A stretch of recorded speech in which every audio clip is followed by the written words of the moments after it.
Chapter 2. Quick Friendship. The next morning, on entering the hall, the baron saw the son of the beautiful unknown engaged in an eager conversation with the two elevator boys, to whom he was showing pictures in a book by du Chaillu. His mother was not with him, probably not having come down from her room yet. The baron took his first good look at the boy. He seemed to be a shy, undeveloped, nervous little fellow, about 12 years old. His movements were jerky, his eyes dark and restless, and he made the impression, so often produced by children of his age, of being scared, as if he had just been roused out of sleep and placed in strange surroundings. His face was not unbeautiful, but still quite undecided. The struggle between childhood and young manhood seemed just about to be setting in. Everything in him so far was like dough that had been kneaded but not formed into a loaf. Nothing was expressed in clean lines, everything was blurred and unsettled. He was at that hobbledehoy age when clothes do not fit, and sleeves and trousers hang slouchily, and there is no vanity to prompt care of one's appearance. The child made a rather pitiful impression as he wandered about the hotel aimlessly. He got in everybody's way. He would plague the porter with questions and then be shoved aside, for he would stand in the doorway and obstruct the passage. Apparently there were no other children for him to play with, and in his child's need for prattle he would try to attach himself to one or other of the hotel attendants. When they had time they would answer him, but the instant an adult came along they would stop talking and refuse to pay any more attention to him. It interested the baron to watch the child, and he looked on smiling as the unhappy little creature inspected everything and everybody curiously, while he himself was universally avoided as a nuisance. Once the baron intercepted one of his curious looks. His black eyes instantly fell when he saw himself observed, and hid behind lowered lids. The baron was amused. The boy actually began to interest him, and it flashed into his mind that he might be made to serve as the speediest means for bringing him and his mother together. He could overcome his shyness, since it proceeded from nothing but fear. At any rate, it was worth the trial. So when Edgar strolled out of the door to pet, in his child's need of tenderness, the pinkish nostrils of one of the bus horses, the baron followed him. Edgar was certainly unlucky. The driver chased him away rather roughly. Insulted and bored, he stood about aimlessly again, with a vacant, rather melancholy expression in his eyes. The baron now addressed him. "Well, young man, how do you like it here?" He attempted a tone of jovial ease.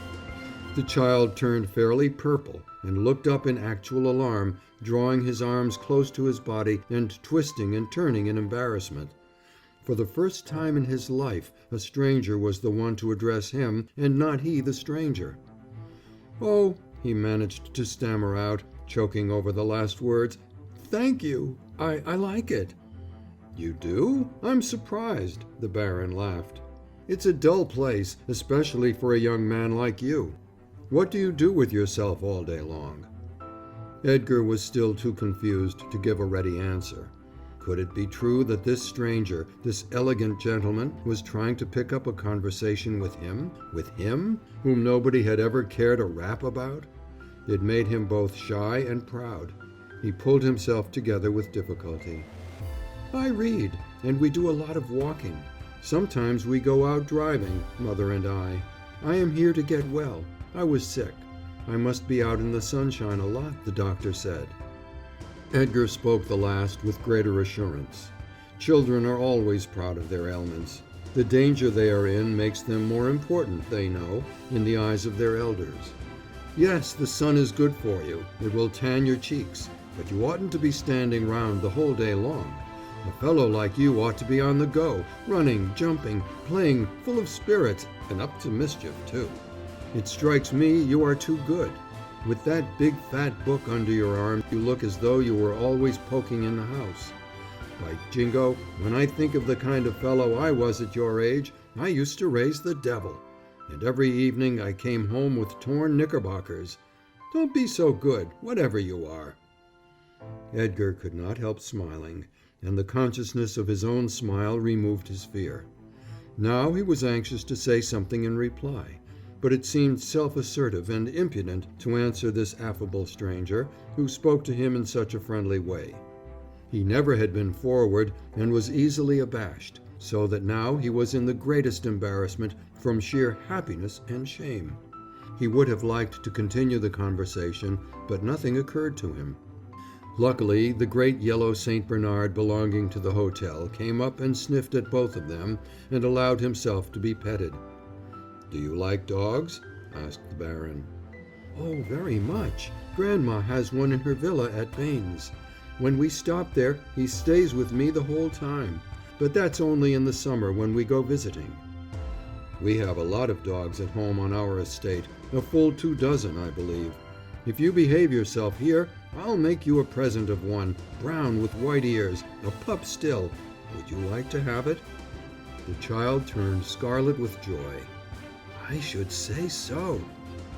The words fairly burst from his lips in an access of eagerness. Then he caught himself up and stammered in distress and as if frightened. "But mother won't allow me to have a dog. She says she won't keep a dog in the house. It's too much of a nuisance." The baron smiled. The conversation had at last come round to the mother.